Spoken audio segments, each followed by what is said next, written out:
What's shaking? Hey, I'm Rick Jordan. Today, we're going all in. You have big dreams. I have big dreams. I've said this before, is that the dream only stops when the dreamer stops dreaming. Right? So as you continue to go, there's going to be some things you're going to find out. And this is meant to be encouraging today, to let you know that you're not alone in this, because there's two things that people who have big dreams have in common. I start to think back when I first started launching my personal brand, and the very first thing I did was actually speak in the NASDAQ boardroom and talk about go big or go home, and my photo was on the NASDAQ Jumbotron. And when I was at this event, and I'll be straight up with you, because I was at this event, right? It was an event for entrepreneurs, and it was actually a paid event. I paid to be there and paid to speak.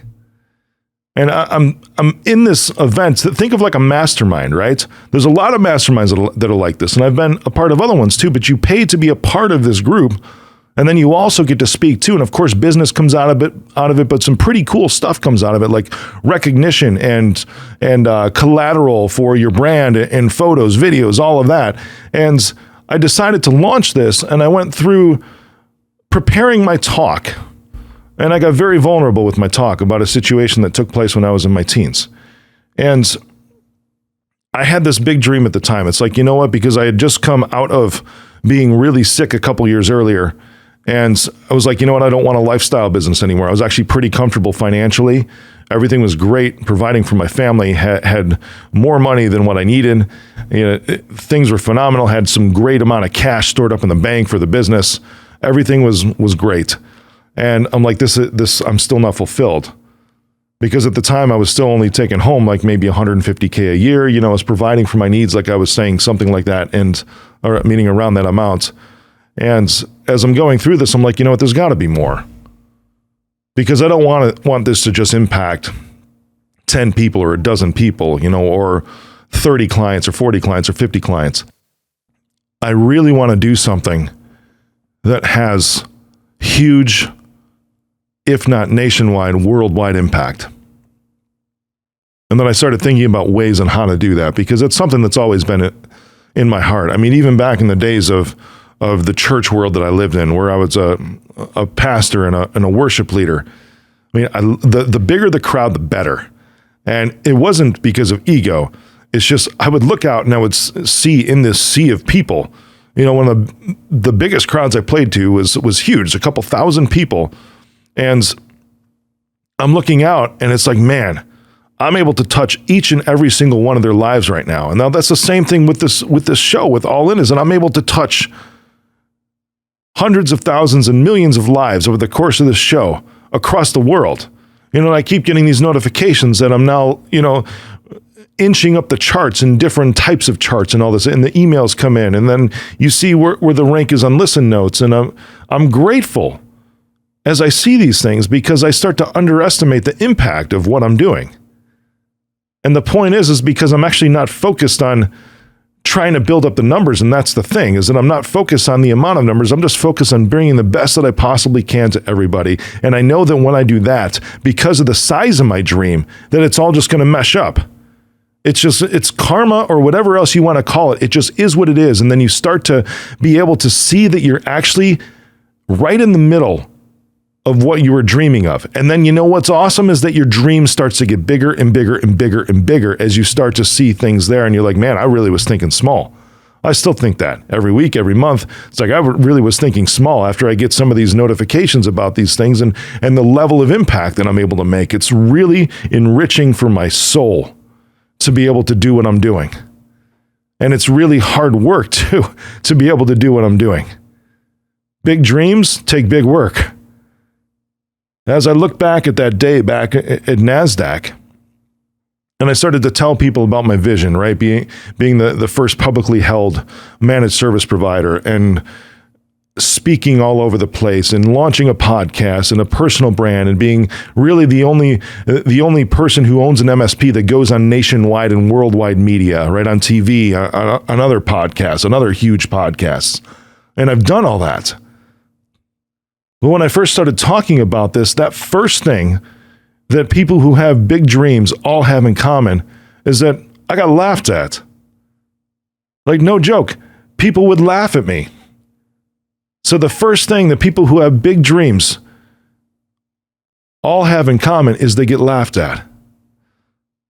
I even had a mentor of mine from, about a decade ago now, who is very respectable. Oh my gosh, he's amazing. He's become a friend over the years too, but he looked at me and, chuckled when he said this. He's like, man, I wouldn't want your project. And he's identifying the work and the difficulty and what could be done. But then he was gracious too, because he went into like, well, if I had to, this is how I would do it, and was able to affirm some things for me. But that's because he's emotionally aware and I had that relationship established. A lot of other people that had known me for years would just stop at the chuckle. They would just laugh at me. And then some of them would also turn very mean. And then humorously laugh and trying to put me down. And it wasn't out of jealousy. Because jealousy is actually trying to hold on to something that you have. They didn't have what I have. They weren't doing what I was doing. They were envious because they wanted what I was doing. But then it becomes funny, and that's the way that the people try to laugh it off, right? It's interesting because when you're building the plane, when you're building a prototype, when you're building this test thing that's never been done before, people are going to laugh at you. Look at the history of people. And I'm not saying I'm like a Steve Jobs or something like that, but everybody that tries something new, or even just anybody who has big dreams, period. Now, that could be big dreams for society. That could be big dreams just for you, for something that you want to accomplish. There's always going to be people that will laugh at you. And at first, I'm going to be straight up with you. It hurts. It really hurts because you start to look at them. It's like, but wait, I'm actually doing this for you. I really want you to be encouraged by what I'm doing. I want you to see what I'm doing. And then maybe when you see me, because I am just a dude who grew up in a really poor family. For years, the church had to buy Christmas gifts for us and provide food because there wasn't money to do that ourselves. We barely made it through several years. I remember a good family friend like joking with my mom when finances were tough, being like, oh, it's hot dog city. I remember that phrase vividly because we couldn't even afford like real food.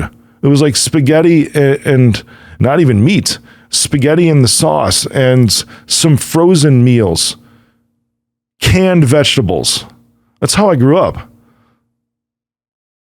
And then now you fast forward and it's like I've made something of myself. In my family line, it's like first generation wealth for me. And as I was going through this, even though I already had some sort of a proven track record, all these people who knew me from where I was would laugh at me.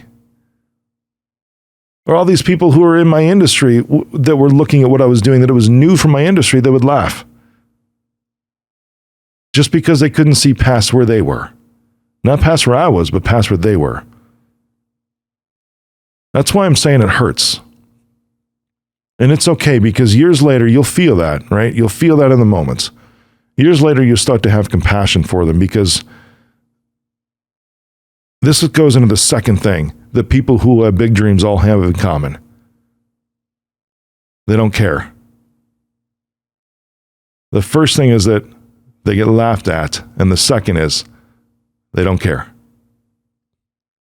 It's not that you don't care about that individual. Did you hear what I just said? If you have to hit rewind, if you have to go back 30 seconds or a minute, did you hear what I just said? Is that when I would have those responses, getting laughed at, and then even getting laughed at in anger because of the stuff that I was doing, and people thought that I was attacking them, right? Because of where they were at. And I'm really looking at them like, no, I want you to see that if somebody like me can accomplish this, somebody like me who had my upbringing, who came from nothing, who is self-made, 100% self-made, you can do it too. That was my heart, and it still is my heart.